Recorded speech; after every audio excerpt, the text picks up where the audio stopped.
ეხლა და ერთმანეთს რაღაცა გადაუჩურჩულოთ, შეიძლება საღამოს უკვე ვანო მერაბიშვილმა ამის თაობაზე იცოდეს, როგორ შეიძლება მოძრაობდეს ტონობით ნარკოტიკული საშუალებები, ისე რომ ამაში ხელისუფლება არ იყოს ჩართული. გარდა ამისა, მე ვხედავ რა ხარჯები აქვს ხელისუფლებას. ეს არ არის მარტო საბიუჯეტო ხარჯები, ეს არის უზარმაზარი მილიონობით ხარჯები, რომელსაც ისინი წევენ საზღვარგარეთ ლობისტურ PR კომპანიებში, მილიონობით ხარჯები, რომელსაც ისინი ხარჯავენ ცალკეული სხვადასხვა ადამიანების მოგრთამვაში, ამას პირდაპირ ვამბობ. და მილიონობით თანხები, რომელიც ჯდება თუნდაც სააკაშვილის ვიზიტები საზღვარგარეთ. ხა თუნდაც ამერიკის ბოლო ვიზიტი ძალიან ნათელი დადასტურება იმისი, როდესაც 200 კაციანი დელეგაციით მიდიხარ და აბსოლუტურად განუსაზღვრელია, ესე ვთქვათ, ხარჯი და ამის დროც მოვა ეს ყველაფერი დაიდება. ეხლა ეს არ არის ყველაზე დიდი უბედურება, გაცილებით ბევრი უბედურება გვჭირს. ეს რა თქმა უნდა ლაპარაკობს სწორედ იმაზე, რომ ქვეყანაში ძალიან დიდი რაოდენობით შავი ფული მოძრაობს. ის მშენებლობები, რომელიც ქვეყანაში მიდის, ამდენი სასტუმრო. მე გეკითხებით, რომელ ქვეყანაში, საქართველოს მდგომარეობაში მყოფ რომელ ქვეყანაში შენდება ამდენი სასტუმრო? სასტუმროების ბიზნესი მშვენიერი გზა არის ფულის გათეთრების, ეს იცის ყველამ ძალიან კარგად. და გადახედეთ საღამოს, გაიარეთ თბილისის ქუჩებში, ნახეთ დიდი აშენებული სასტუმროები, მათ შორის ბათუმშიც და დაითვალეთ, რამდენ ოთახში ანთია შუქი. და მერე ნახეთ, როგორია სასტუმროების შემოსავალი, გასავალი და ასე შემდეგ. ეს ყველაფერი, ესე ვთქვათ, სრულად ზედაპირზე დევს. ამან აიძულა კიდეც ამერიკის სახელმწიფო დეპარტამენტი, რომ ელიტარულ კორუფციაზე, ნარკოტიკების ტრაფიკზე და ძალიან ბევრ სხვა თემებზე ესაუბრათ. მე არ მგონია, რომ სახელმწიფო დეპარტამენტს ამის დამადასტურებელი დოკუმენტები არ ჰქონდეს და ისე წერდეს ამას სახელმწიფო დეპარტამენტის დასკვნაში.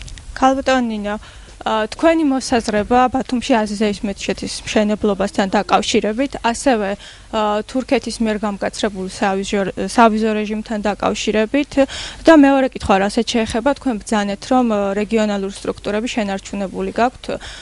თუ აპირებს სახალხო კრება და დემოკრატიული მოძრაობა ამ რესურსის გამოყენებას იმ შემთხვევაში, თუ მაისში დაინიშნა არჩევნები? დიდი მადლობა. ეხლა რაც შეეხება არჩევნებში მონაწილეობის შემთხვევაში, ჩვენ რა თქმა უნდა გამოვიყენებთ იმ რეგიონალურ და რაიონულ რესურსებს, რომელიც ჩვენ გვაქვს და დავეყრდნობით ბუნებრივია ადგილებზე ამ რაიონულ სტრუქტურებს. რაც შეეხება ბათუმში აზიზეს მეჩეთის მშენებლობის საკითხს, მე მინდა გითხრათ, რომ დემოკრატიულმა მოძრაობამ 10 თებერვალს გააკეთა ამ საკითხთან დაკავშირებით სპეციალური განცხადება, სადაც ჩვენი პოზიცია დავაფიქსირეთ.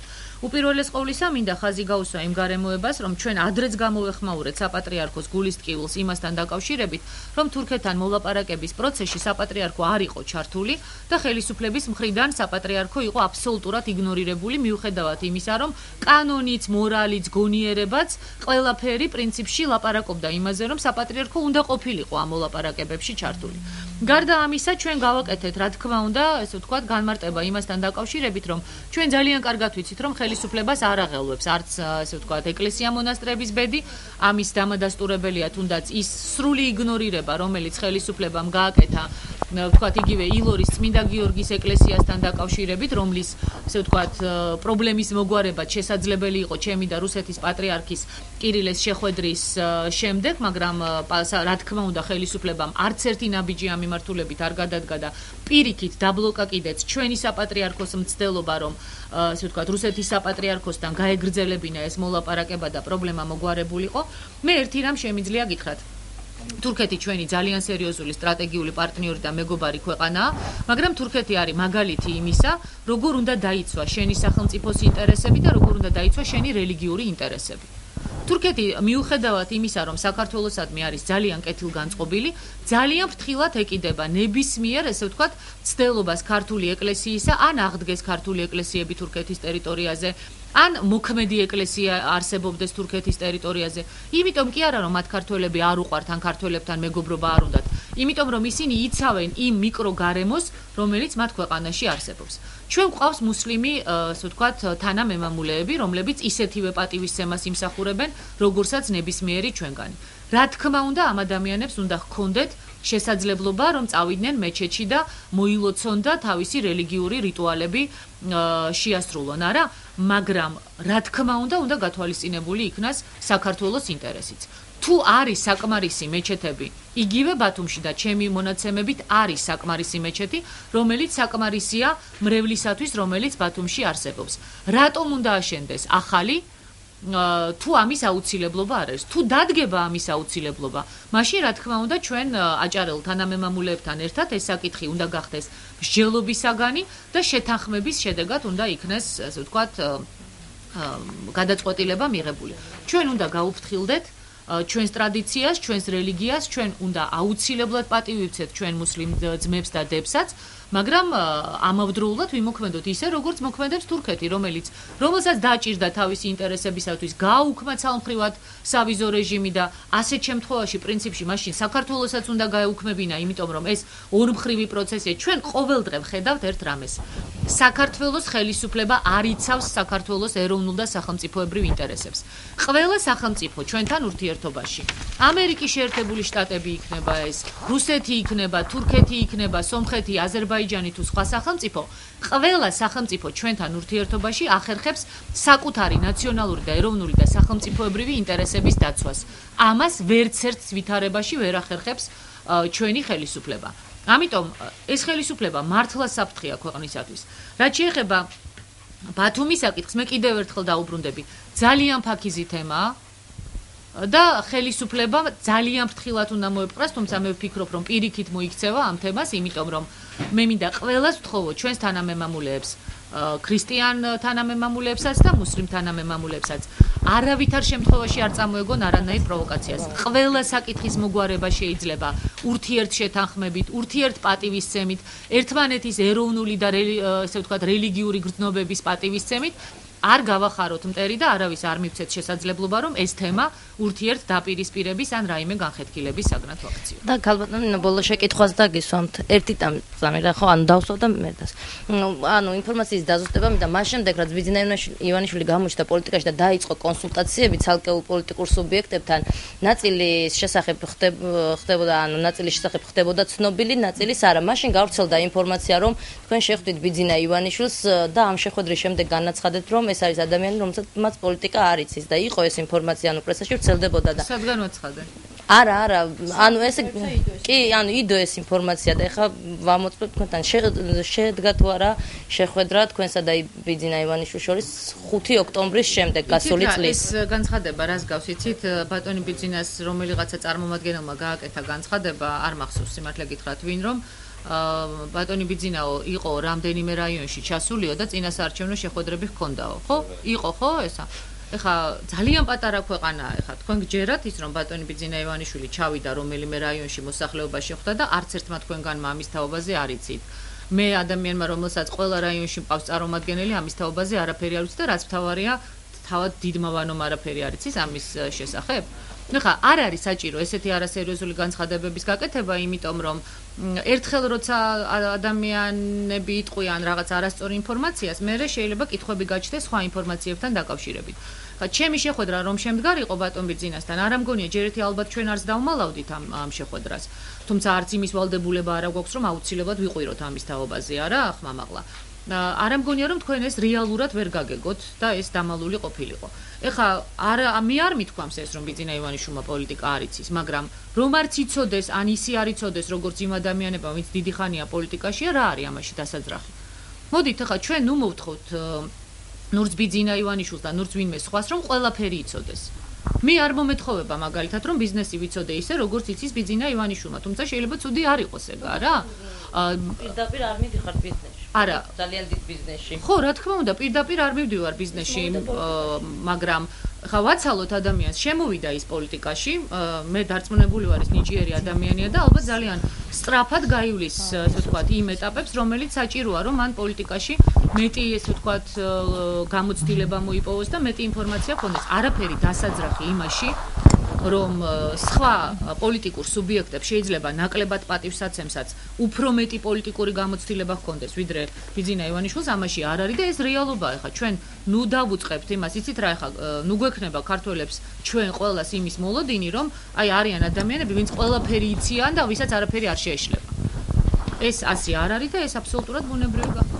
და ქალბატონო, ბოლო შეკითხვა. თქვენ საუბრის დასაწყისში ახსენეთ 44 რაიონული ორგანიზაცია ბიძინა ივანიშვილის და ასევე აღნიშნეთ, რომ თქვენ გაქვთ ინფორმაცია, რომ რეალურად არ არსებობს ეს ორგანიზაციები.